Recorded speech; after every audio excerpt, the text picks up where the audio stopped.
you dating? Hell no. You know who I'm dating? Yourself. Right. I really am. No, I be going on dates with myself. Y'all go. I take myself to dinner. It's powerful. Women, when they hit the wall, they believe that it's somebody else's fault and they've been done wrong. Even though they made the choices to be with the men that they were with and waste their youngest, most productive years, most valuable years, having fun, never thinking about the possibility that when they got to a point where they were ready to settle down, the type of man they would want to settle down with wouldn't want them. And now they live in a mindset where there are no good men left. Yes, there are good men left. There just aren't any good men left who are going to put up with your shit. You can go anywhere to get the lies, but I know you came here to get the truth. Welcome to the Alphasphere. Welcome to the Alphasphere, the only place on the planet that's totally engulfed in positivity and totally submerged in alpha energy. I'm your host, Dr. BOA. Y'all got any kind of boo thing, some kind of... I honestly don't. You got like somebody. I don't You either. got a little lunch friend, somebody. Where is he? I don't think he's in America. I keep saying that. Because all the men have been ran through. Mm-hmm, that's true. All the... Straight up and down. No, I'm serious. It's really a shortage. I said what I said. See, here's the problem. Men can't be ran through. It's an oxymoron. Ran through man is like strong, powerful woman. It's an oxymoron. You can only find a strong, powerful woman in movies like Woman King. The reality of the scenario is you find me a culture where the women are in full control of the environment, are in full control of the ups and downs and the comings and goings and the power structure and the financial structure, and I'll show you a society that doesn't exist. It's a figment of people's imagination. If there were so many of them before, why did none of them survive? Because they're not sustainable. Are you dating? Hell no. You know who I'm dating? Yourself. Right. I really am. No, I be going on dates with myself. Y'all go. I take myself to dinner. It's powerful. It's powerful. I take... Anyway, that's too much information, but yeah. We get you. I am dating myself. Y'all got any kind of boo thing? See, what we have here is Mary J. Blige and Taraji P. Henson, both post-wall. Like no man who is up and coming in any way, no matter what his age is, no man who is at a level of success where he can provide and protect on the ultimate level, on a level that most men can't, is going to pick either of those women. But Young Miami, even though she has a checkered past and she has a history and there's an image she portrays, the one thing she can still give you is some of her best years because she's still in her 20s. So I want you to watch her energy in this interview and their energy in this interview and watch how hopeful and she just in disbelief that they don't date anyone. Because in her life, she has so many options. They have none. Real man, and I'm talking about real man. The value goes up with age. For us women, it's the opposite. It's a hell of a hard pill to swallow, but it's like they're the driver that gets better with more experience, and we're the car that just gets run down the more we are around. And just a disclaimer, because I know I don't look my age, I'm already 38 years old, so I'm already right at the doorstep of that older woman group. Now let me tell you women this. If your career is successful, but your relationships all fail, it's simply because you prioritize your career. No man worth having is going to just sit up and allow a woman to spend all of her time, effort, and energy pursuing a career and give him nothing on the back end because she's getting money. That level of effort is necessary and more for a successful relationship. And you can't give that level of effort to both. That's why I tell men all the time, don't worry about being in a relationship until you put yourself in the best position to win. Now, at that point, you have things to lose. And so you're going to do a better job of both screening and gleaning the type of women that you're going to allow into your space at that time because you have things to offer. When you have nothing to offer, it's just person for person. It's just self for self. It's just man for woman. For you, a 50-50 relationship is a reality. Matter of fact, it's a logical reality to you. But to a man who has accomplished the goals that he set out to accomplish or done the things that God put him here to do and be on the mission he needs to be on in life, he's not going to settle for that. Now, something strange. I want you to listen to what Taraji P. Henson said. And here's the thing. The rules of usage are different for you and I. We can be equal and very, very different. I'm not saying that there's not equality, but you've confused equality with the same. You can be equal with completely different things. You can have a bishop and a knight on a chessboard. They're equal in terms of points, but they do different things, right? A woman can have equal respect to a man if she is very good at being a woman, and a man gets respect for being very good at being a man. When a woman decides she wants to act like a man, or a man wants to act like a woman, that's where it all gets fucked up. We try and pretend it's all the same. It's not the same. So I don't know what this is supposed to mean, but if this was an attempt to try to make older women who are single not feel bad, I don't know if this is helpful.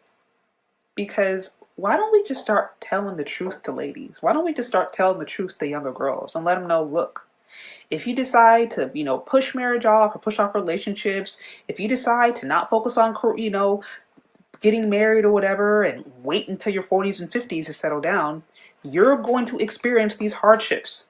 That's just a reality of it. Yes, you don't like it. I don't like it. Listen, I don't like the fact that you can sit around and waste your life doing all types of weird, crazy things and ruin your life per se, and then still end up in living better than some men who haven't done any of those things. We don't like that, but it's a reality of the world that we live in, and so we just accept it. And so you're going to have to accept the reality of the fact that when you go out and have a lot of different intimate partners, it's different than when I go out and have a lot of different intimate partners. It's just different. You understand? The same thing as if you have children, it's different than if I have children. It's all different. Even if you don't have your children with you, I'm wondering why.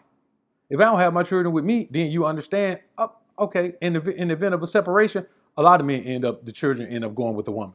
You understand? I think now that has a little bit to do with men not fighting for it. Many more men could have their children if they fought for custody, but it's still going to be disproportionately, women are going to be the legal guardian and custodians of children. But we accept that. So there's a difference. You know what I'm saying? I can't be ran through because nobody's running in. You can only be ran through when somebody's running in. Like you run through the door. If you run through my house, that means you got to come in the front door and run out the back door. You see what I'm saying? Nobody's running through, and we ain't being ran through because we can't be run in. You understand what I'm saying? Now, another thing I want you to keep in mind is this. If you are successful in your career but your relationships fail, which means, again, you prioritize your career, you will sacrifice your man for your job. You will sacrifice your relationship for your job. You will divorce a man and say, well, he didn't want me to work and I had a career and all of that. Men cannot afford that. When a man takes on a woman and he's in a position to provide and protect, he wants that woman to do the things that he wants her to do. He may want her to cook. He may want her to clean. He may want her to do other things. But what he does want her to do is what he wants her to do. You understand what I'm saying? And here's another thing. Understand and accept that the requirements for womanhood are different from the requirements of manhood. You want the benefits of being the weaker vessel, but the power of being provider and protector at the same time. And then you want somebody to be there to catch you if you fall from trying to be things that you were never put here to be. Women want to be the boss. And they're upset about being a boss. That's the thing. Like, you shouldn't be upset about things that should make you happy. Like, a man boss is not an unhappy guy. We want to be the boss. A man without a girl who's got a lot of girls is not unhappy, but a woman that has no man but got a lot of men isn't happy. I stopped saying I wanted to have a man take care of me. And now I've been in that space from growing up in North Carolina, growing up in the projects. Like, I always had, a male partner that had some money. It's so comfortable. It's so easy to wake up with. You don't have to do nothing but just be pretty and be available and be around. Like, you don't have no real responsibilities, but it's not right. And I think that the person that's in that space, especially where we are now, it's different today. Today, you have representation on social media, people like me, people like so many other women that I know that are entrepreneurs, that are lit, that can secure their own money, but be soft enough to maintain a marriage and keep a relationship.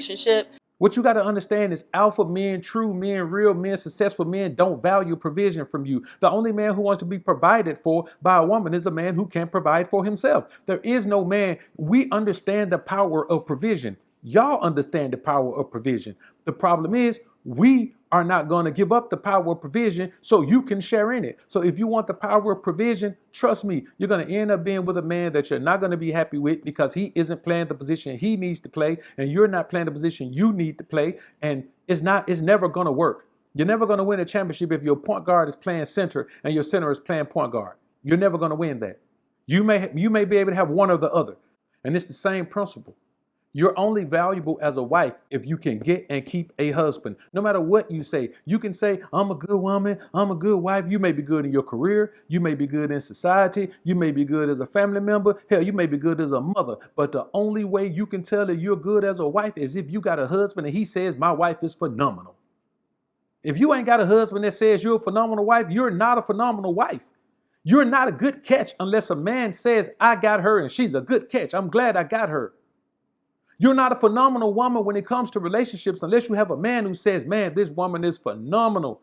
If a man ain't bragging on you and what you give him in a relationship, you are not a qualified woman to be speaking about whether men are good or bad in relationship because you don't know if you're good or bad in relationships.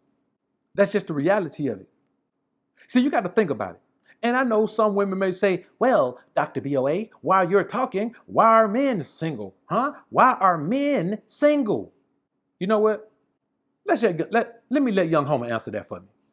You see, we're not around here bragging about how wonderful we are as husbands. I'm so great as a husband and I could do this as a husband and I could be, y'all are the ones around here bragging about how great y'all are as wives. Well, how you a great wife if you ain't got no husband? See, I can be a great man without having a woman. A woman doesn't certify if I'm a man. Technically speaking, a man doesn't certify if you're a woman. But I tell you what, if you're a wife, a man certifies that. A man validates that. A man verifies that. What you have to understand is this, and I want all you women to understand this. If you know women who don't understand this, play this for them. As a woman, you will eventually age out of desirability to the type of men you desire the most. Right now, you look at Young Miami, she has options. Diddy is never going to date Taraji P. Henson. Diddy is never going to date Mary J. And no man who's on that level is going to date one of them or wife up one of them. Or you can't. We talk about impregnating one of them. Nobody's going to do that.